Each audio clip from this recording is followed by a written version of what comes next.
మరి 5 ఏళ్ళు మరి మీకు జరిగినా జరగకపోయినా తప్పదు. అలా చూసుకుంటే మరి పవన్ కళ్యాణ్ గారు బాగా చేస్తారనిపిస్తుందా? చంద్రబాబు గారు బాగా చేస్తారనిపిస్తుందా? పవన్ కళ్యాణ్ చెప్పాడంటే చేస్తాడన్న. ఆ! ఒక మాట నిలబడే మనిషి. ఆ! ఏ మాటకు ఆ మాటే. పవన్ కళ్యాణ్ నిజాయితీగా డబ్బులు పంచే గుణం ఉంది ఆయనకి. ఆ! ఆయన ఎంత ఒటికైనా వెళ్ళే ఉందలే. ఇన్నాళ్ళంటే అధికారం లేదు, ఇప్పుడు అధికారం ఉంది. పవన్ కళ్యాణ్ చేస్తాడు. మరి ఆ లెక్కన స్టేట్ ఆటో యూనియన్‌లందరూ ఒకసారి పవన్ కళ్యాణ్ గారిని సంప్రదిస్తే మీకేమన్నా మేలు జరుగుద్దనుకుంటున్నారా? మేలు జరిగిద్ది. పవన్ కళ్యాణ్ కలిస్తే మేలు జరిగిద్ది. పవన్ కళ్యాణ్ బట్టి కరెక్ట్గా చేస్తాడు. మరి మీరు ఆయన్ని అప్రోచ్ అవ్వడానికి మీరందరూ ఏమన్నా అన్ని వర్గాల వాళ్ళు ఎళ్లి యూనియన్లోళ్ళు ఏం ఊరుకోరన్న. ఇప్పుడు ఫ్రీ బస్ పెడితే ఆటోల పరిస్థితి అయిపోయిద్ది. ఆ! ఆల్రెడీ కుంటుపడిపోయినట్టే. హైదరాబాద్‌లో అదే పరిస్థితి అంటారా? అదే పరిస్థితి తన్నుకోవడం, ఇదే పరిస్థితి అయితే ఇల్లు జరగదన్న. ఫ్రీ బస్సు పెడితే ఇల్లు జరగదు. ఇప్పుడు చూస్తున్నావుగా ఆటోలన్నీ లైన్గా ఉండే, జనం లేరు. ఆ! ఎటు జరగాలో తెలియదు. వచ్చే 100 రూపాయలకు ఆయిలు. ఆ! ఇంకేం బతుకుతామన్నా. ఉండవాడి కాడ కోట్లు ఉన్నాయి, లేనివాడి కాడ అసలు ఏమీ లేదు. ఆ! నిరుపేదగా దీన్ని ఉండు. బట్టి ఆలోచించి మీకు ఫేవరబుల్‌గా ఏదన్నా డెసిషన్ తీసుకోవాలంటారు. ఆటో వాళ్ళకు కూడా ఏదైనా న్యాయం చేస్తే బాగుంటుంది గవర్నమెంట్ అని కోరుకుంటున్నాం. ఇప్పుడు జగన్ గారు ఎన్నో హామీలు ఇచ్చినా సరే నిలబడలేకపోయారు ఈసారి. హామీలు అయితే ఇచ్చిన మళ్ళీ ఈసారి పుంజుకొని నిలబడతారా వచ్చే ఎలక్షన్‌కి? నిలబడవచ్చు ఆయన పనితనం మీద. ఎందుకంటే ఆయన వాలంటీర్లు నమ్మాడు, వీళ్ళందరిని నమ్మాడు కనుక ఇది నమ్మకుండా జనంలోకి వస్తే నిలబడవచ్చు. ఆ! ఎప్పుడైనా మళ్ళీ జనాన్ని అట్లాగా జనంలోకి రావాలంటారు. జనంలోకి రావాలన్నా జనంలో ఉంటే ఎవడైనా నిలబడతాడు. ఆ! ఎవరు వచ్చినా అంతే, జనంలో ఉండాలి. ఆ! ఎవడో నమ్ముకుంటే కుదరదు. అలాగే ఇప్పుడు లోకేష్ గారిని, పవన్ కళ్యాణ్ గారిని కూడా తక్కువ అంచనా వేశారు. వీళ్ళెల్లరో వీళ్ళ చేత కాదు రాజకీయం అని. చూస్తే గేట్ తన్నుకుంటే అసెంబ్లీలోకి వెళ్ళారు వాళ్ళిద్దరు కూడా. అది ఎలా అనిపిస్తుంది? ఇప్పుడు లోకేష్ గారిని పవన్ కళ్యాణ్ గారిని విమర్శించడం అంటే కామన్గా మాట్లాడతారే కానీ అది తెలియని విషయాలు. వాళ్ళ లోకేష్ గారు అంటే చిన్న విషయం కాదు. మన చంద్రబాబు గారు కూడా ఒకటే మాట చెప్పాడు మంగళగిరిలో, నువ్వు మంత్రి అయ్యేవని కాదు, నువ్వు చాలా నేర్చుకోవాలి, చాలా చేయాలి అని చెప్పని సభాముఖంగా తెలియజేశాడు. దానికి లోకేష్ బాబు కూడా అంగీకరించి తప్పకుండా నేను అన్ని విధాలా అన్ని రంగాల్లో ముందుకెళ్తానని చెప్పేసి అని బాబు గారి సమక్షంలో చెప్పాడు. లోకేష్ గారికి అన్ని విషయాల మీద అవగాహన ఉంది, అన్ని సబ్జెక్టుల మీద అవగాహన ఉంది, చాలా చక్కగా చేస్తాడు అని మాకు నమ్మకం ఉంది. అలాగే ఇప్పుడు ఈ పవన్ కళ్యాణ్ గారు కూడా ఆయనకి కొత్త మొత్తం. ఆయన ఎలా ఎలాంటి నిర్ణయాలు తీసుకుంటే బాగుంటుంది అనుకుంటున్నారు? పవన్ కళ్యాణ్ గారు ఇప్పుడు విలేజ్ గురించి రోడ్లు కానీ నిన్న సమీక్ష జరిపాడండి. రోడ్లు కానీ వాటర్ గురించి కానీ వీటి గురించి కానీ ముఖ్యంగా కావాల్సింది ఏంటంటే ప్రతి గ్రామంలో రోడ్లే కావాలి. గ్రామాల్లో కానీ సిటీల్లో కానీ రోడ్లు అనేది చాలా ముఖ్యమైనది. ఆ రోడ్ల గురించి చాలా దృష్టి పెడుతున్నాడు. బాగుంది పరిస్థితి. వాటర్ కూడా లేని ఏరియాలో కూడా డ్రింకింగ్ వాటర్ ఎలాంటి ప్యూరిఫై చేసేసి వాటర్ ప్లాంట్లు ఎలాంటివి పెడతాం కూడా మంచి ఆలోచన. పవన్ కళ్యాణ్ గారు కూడా చక్కగా ఉంది పరిస్థితి. ఇద్దరు బాబు గారు కానీ పవన్ కళ్యాణ్ గారు కానీ ఇద్దరు ఒకళ్ళ మాట ఒకళ్ళ జమదాటుకోకుండా ఒకరిని ఒకళ్ళు కూర్చొని మాట్లాడుకొని చేసే ఆలోచన మాత్రం చాలా చక్కగా ఉంది. కొత్తగా ప్రభుత్వం వచ్చింది, నెల 10 రోజులు అవుతుంది. ఏంటి పబ్లిక్ ఒపీనియన్ ఎలా ఉంది అసలు? పర్వాలేదన్న, ఆయన ఉంటే బాగానే ఉంటుంది. అలాగే లోకేష్ గారు కానీ పవన్ కళ్యాణ్ గారు కానీ అసలు వెళ్ళలేరు అన్నారు, తక్కువ అంచనా వేశారు. వాళ్ళ ఇది ఎలా ఉంది క్రెడిబిలిటీ? ఇప్పుడు నెల రోజులాగా అవుతుంది. ముందు ముందు ఎట్లా ఉంటుంది తేజీగా నాకు కూడా. అలాగే పెన్షన్లు కానీ ఇసుక కూడా నిన్న వదిలేరు. దాని పట్ల మీకు ఏమైనా అవగాహన ఉందా ఇసుక మీద?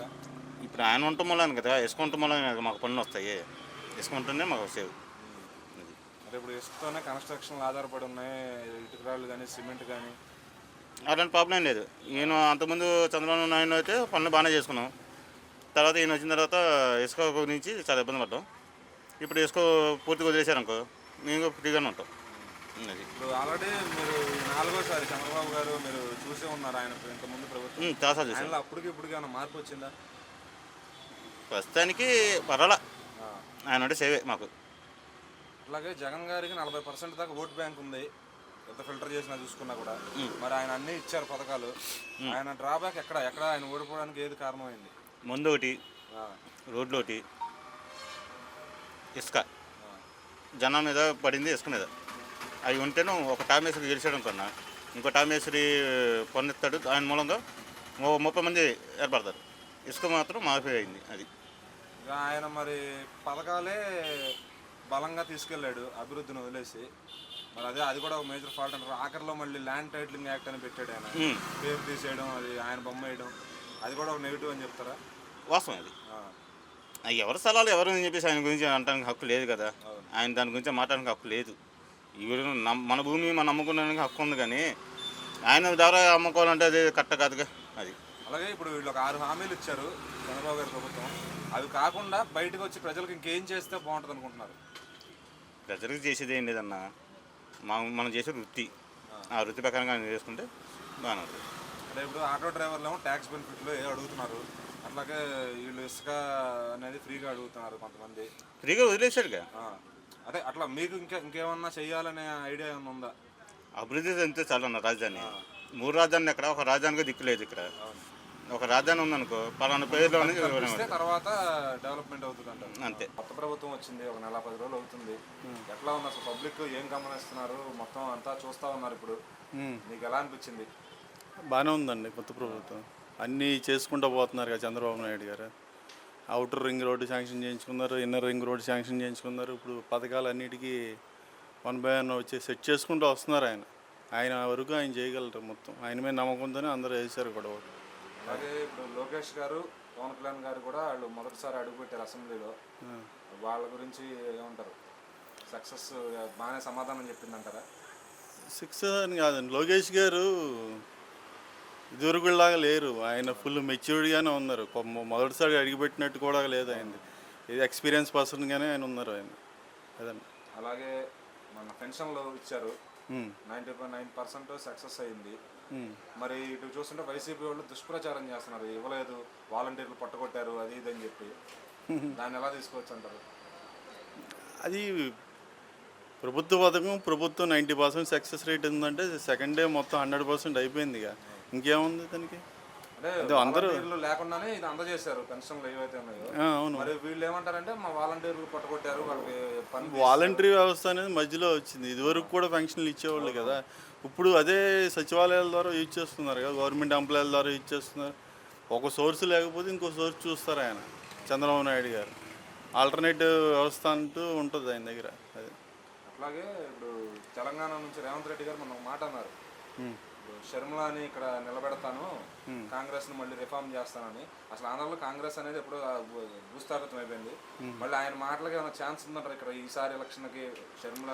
అంటే ఏ పార్టీ తరపున ఆ పార్టీ పాజిటివ్ ఉండాలి కాబట్టి ఆయన మాట్లాడడం తప్పు లేదు అందులో.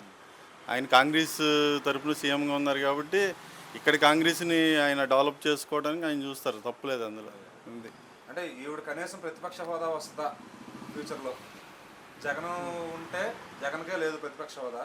మరి షర్మిల గారు ఏమన్నా రాజన్న అభిమానులను తిప్పుకొని ప్రతిపక్ష హోదా తెచ్చుకుంటారంటారా? ప్రజెంట్ అయితే లేదండి. ఆంధ్రప్రదేశ్ చూస్తుంది అభివృద్ధి వైపు, సంక్షేమం వైపు. అభివృద్ధి సంక్షేమం చంద్రబాబు నాయుడు గారు చేస్తారు అన్నీ. ఇప్పుడు సంక్షేమం మాత్రమే చేశాడు కాబట్టి జగన్ దిచ్చేశారంటారా? అభివృద్ధి లేక? అంతే. అభివృద్ధి లేదు కదా. అభివృద్ధి ఒక కంపెనీ రాలేదు, రోడ్లు లేవు, ఇండస్ట్రీస్ లేవు, ఉద్యోగాలు లేవు. దానివల్ల ఎఫెక్ట్ అయింది ఆయనకి. సంక్షేమం ఒకటే కాదు, అన్నీ చూస్తారు. ఇప్పుడు విభజిత ఆంధ్రప్రదేశ్కి కావాల్సింది ఏంటి? ఆర్థికంగా అన్ని ధనులు కావాలి, కంపెనీలు కావాలి, ఎంప్లాయ్మెంట్ కావాలి. ఎప్పుడు హైదరాబాద్, ఎప్పుడు బెంగళూరు వైపు బతకలేరు కదా. మనకంటూ ఒకటి ఉండాలి కదా. అది మన వాళ్ళంతా బయటకు పోకుండా అన్నీ చంద్రబాబు గారు కొంచెం టైం ఇస్తే నీట్గా నిర్మిస్తారు. అంత ఆయన చేసుకెళ్తారులేండి, గ్యారంటీ అయింది. అందుకనే ఎంత స్వీప్ వచ్చింది అంతే. నమస్తే అన్న. నమస్తే అండి. ఎట్టుంది అసలు? ఏంటి నెల 10 రోజులు అవుతుంది, పబ్లిక్ ఒపీనియన్ ఏంటి గవర్నమెంట్ మీద? పర్లేదు, బాగానే ఉంది. మొన్న మా ఇళ్ళకాడితే ఒక సీన్ జరిగింది. పామర్ ఎమ్మెల్యే వెళ్తే వెళ్ళి అట్లా మాట్లాడాము. మాకు గంటలో ఫోన్ చేసి మళ్ళీ ఆ పేపర్లన్నీ రెడీగా ఇచ్చేసాడు పామర్ ఎమ్మెల్యే. అంతకుముందు మేము ఆరోగ్యశ్రీ కార్డుల కోసం చాలాసార్లు తిరిగాడు, ఎక్కడ మారలా. ఆరోగ్యశ్రీ కార్డుల కోసం ఇంటి పేరు మారలా. దానికోసం ఇంటికి వెళ్తే ఆ రోజు బాగా అరగంటలో చేసి పెట్టేశాడు. మారలా. లోకేష్ గారు, పవన్ కళ్యాణ్ గారు అసెంబ్లీ అనేది చూడాలా? వాళ్ళిద్దరూ వాళ్ళు బాగుందన్న.